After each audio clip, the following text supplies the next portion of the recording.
Knygos anatomija. Baisiau už tarakoną. Teksto anatomija pagal Vaivą Rykštaitę. Idėja. Knygas rašau nuolat.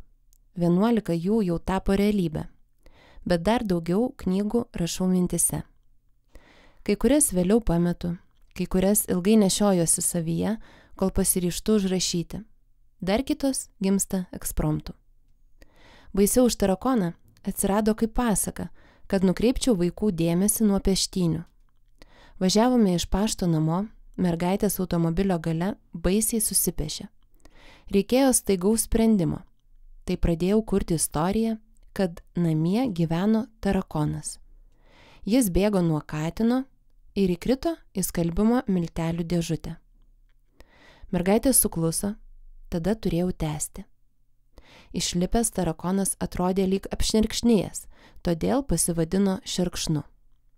Ir prasidėjo Šerkšno nuotykiai, kurie turėjo būti įdomus, kitaip mano vaikai nebūtų suklusę ir vėl būtų ėmę peštis. Paskui grįžome namo, bet nuo tada Šerkšnas liko su manimi ir netrukus nusprendžiau pasaką užrašyti. Veikėjai. Tarakonas, man rodos, atėjo iš tamsių pasąmonės gelmių. Aš pati jų žiauriai bijau, nemėgstu, bet kartu negaliu neigti jų egzistavimo. O mano vaikai nebijo vabalų, nei driežų, juos liečia, jų gaili, neleidžia traiškyti.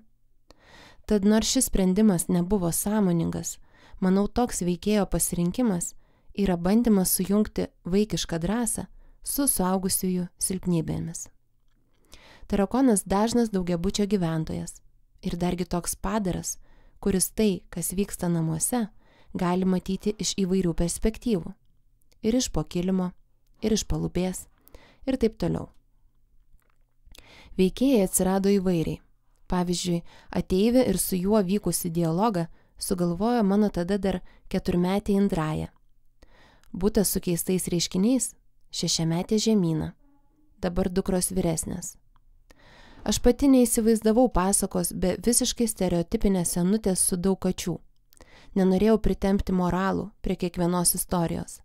Man svarbu, kad vaikams būtų įdomu, keista, netikėta. Bet, aišku, tam tikra istorija siejanti žinutė visgi yra. Konkrečių pažįstamų šįsyk knygoje neatsirado. Bet tikiuosi, kad žmonės, tiek vaikai, tiek suaugusieji, čia atpažins arba save, arba savo kaimynus. Truputį bijau dėl prancūzo. Ar niekas neįsižeis? Man jo istorija atrodo tragikomiška ir turbūt ne vienam žmogui realiai nutikusi pandemijos karantino metu. Aš ir pati tuo metu buvau užstrigusi tarp šalių. Bet šiandien politinis korektiškumas yra taip ant bangos, kad dažnai nežinau, ar apskritai kaip nors galima vaizduoti, stereotipizuoti kitų šalių gyventojus. Čia ta sunkioji savarankiškos leidybos dalis, kai galiu kurti, ką tik noriu, bet kartu nėra jokių stabdžių, nėra su kuo pasitarti. Lygiai taip pat, kai Patricija įdėjo vieną tokią anglišką frazę į keistą į butą. Aš iki šiol suku galvą. Ar vaikai supras tą satyrą? Ar mamos dėl jos supyks? Nežinau. Aplinka. Daugiabutį įsivaizdavau niūrų ir pilką, tokį kaip Kaune Šilainiuose. O kiekvieną butą spalvingą, vis kitokį. Nes būtent tokie yra daugiabučiai, pilni paslapčių, kunkuliuojantis gyvenimo, nors iš išorės taip neatrodo. Kiekvienas herojus padiktavo ir savo aplinką. Daug ką palikau spręsti iliustruotojai, Patricijai. Kai kur butai aprašyti smulkiau, o kai kur visai neaišku, kaip ten herojai gyvena. Man pačiai itin smalsu, ką vaikai pieštuose tuščiuose knygos puslapiuose, kaip savo namus pavaizduos. Labai tikiuosi, kad dauguma knygą skaitančių vaikų tai padarys, įsitrauks. Siužetas. Iškart žinojau, kad Šerkšnas eis laimės ieškoti per skirtingus butus, o ką tuose butuose sutiks, paaiškėjo pamažu. Įtraukiau dukras į kūrybos procesą, yra ir rašytojos personažas. Čia jau turbūt nereikia ir aiškinti, bet kai neturėjau vaikų, tai būtent tokią mane tarakonas būtų sutikęs. gyvenančias savo istorijose. Man svarbiausia, kad vaikams būtų smagu ir įdomu. Užknisa knygos vaikams, kurias skaitydamas nuo pat pradžių pajunti desperatišką autoriaus norą vaiką ko nors pamokyti, kokią vertybę ar moralą įdiegti. Aš įsivaizduoju, kad vaikams šitai turėtų būti nuobodu, gal net gali atmetimo reakciją sukelti. Kol kas iš mano 3 vaikų skaityti moka tik vyriausiai Žemyna, bet aš jai leidžiu skaityti viską, bet ką, tegul tik skaito. Tegul pirmiausia atranda skaitimo džiaugsmą, o paskiau jau galėsiu jai kišti klasiką ir panašiai. Taigi stengiausi knygą parašyti taip, kad skaitant tiek su tėvais, tiek savarankiškai būtų tiesiog lengva, smalsu, kad būtų apie ką pasikalbėti, iš ko pasijuokti, kai kur galvą pakraipyti iš nuostabos. Na ir tikiuosi, jog bus aiški pagrindinė knygos žinutė, kad baisiau už tarakoną yra jokio tarakono. Tai yra vienatvė. Pirminis knygos pavadinimas buvo Korona baisiau už tarakoną, nes ją rašyti pradėjau COVID pandemijos metu. Bet paskui praleidau šį akcentą. Galiausiai liko tik pavadinimas, keliantis klausimą. Kūrybinis procesas. Vaikams knygą parašyti fiziškai užtrunka gerokai trumpiau nei romaną, bet daug ilgiau užtrunku prie kiekvieno sakinio dailinimo. Keičiu žodžius, įvardžius, skaitau balsu vaikams ir žiūriu reakcijas. Nenoriu per daug literatūriškai parašyti, nes būna mano emigrantės nebesupranta, pameta mintį. Tad stengiausi knygą parašyti pirmiausia vaikams suprantama kalba. Aišku, čia visada yra tas ribos klausimas, kada knyga turi auginti skaitytoją, o kada prisitaikyti prie jo žinių lygio. Nežinau. Tačiau žinau, kad turbūt ne tik mano vaikams, bet ir daugumai emigracijoje gyvenančių vaikų lietuviškos knygutės gali atrodyti per sudėtingos dėl itin literatūriškos kalbos.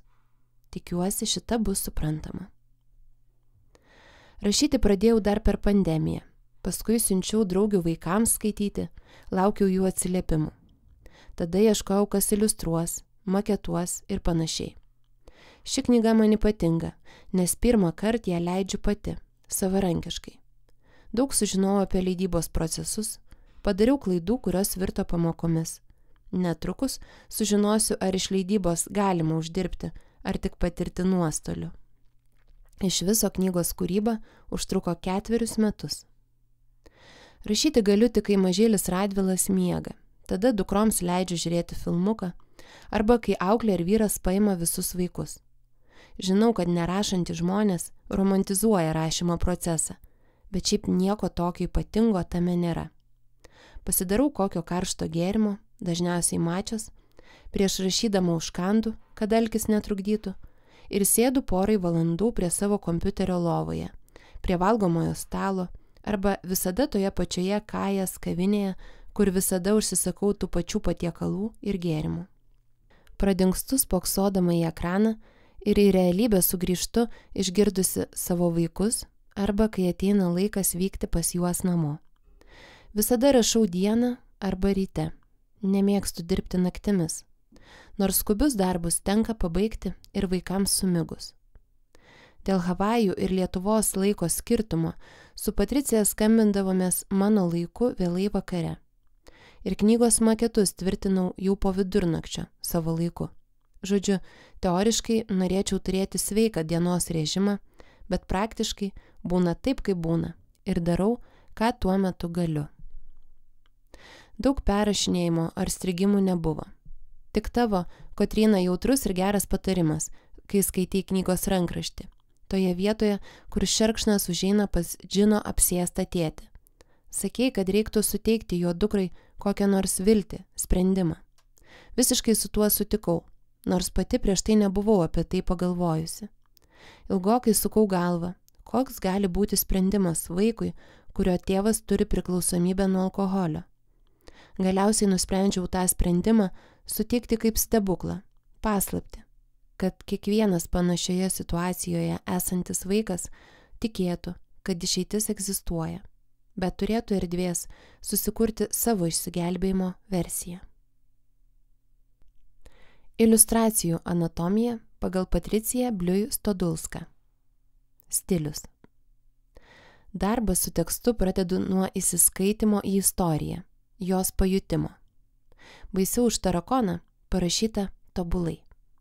Mane įtraukia istorijos lengvumas, humoro jausmas, paprasta, o kartu gili mintis. Knyga yra apie vienatvę. Didžiausias džiaugsmas man kurti storyboardą.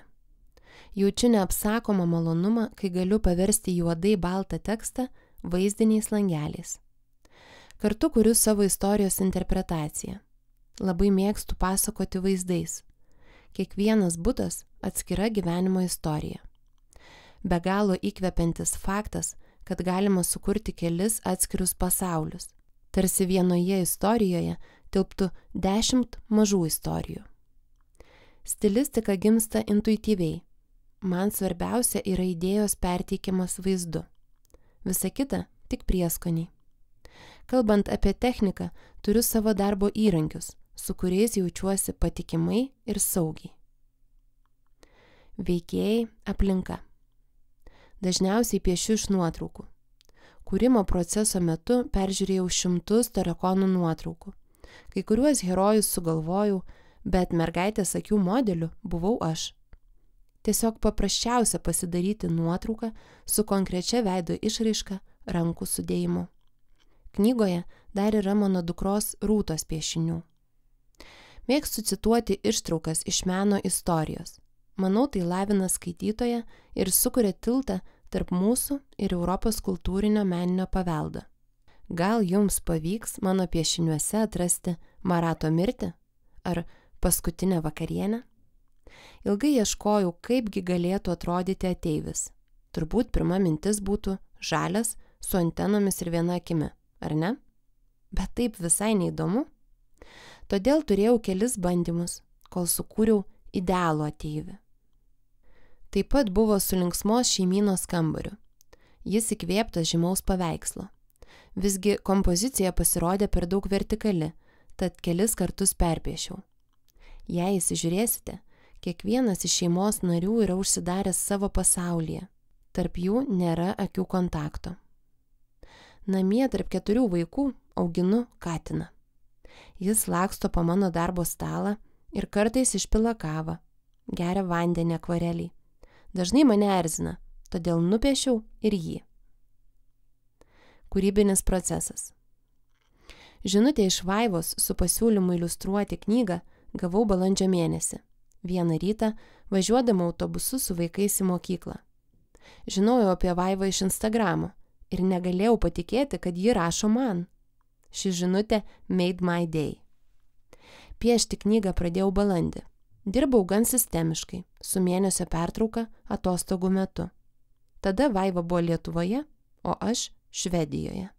Per tuos kelis mėnesius spėjau persikraustyti į kitą Vilniaus rajoną, tad paskutinius štrichus piešiau tarp kartoninių dėžių.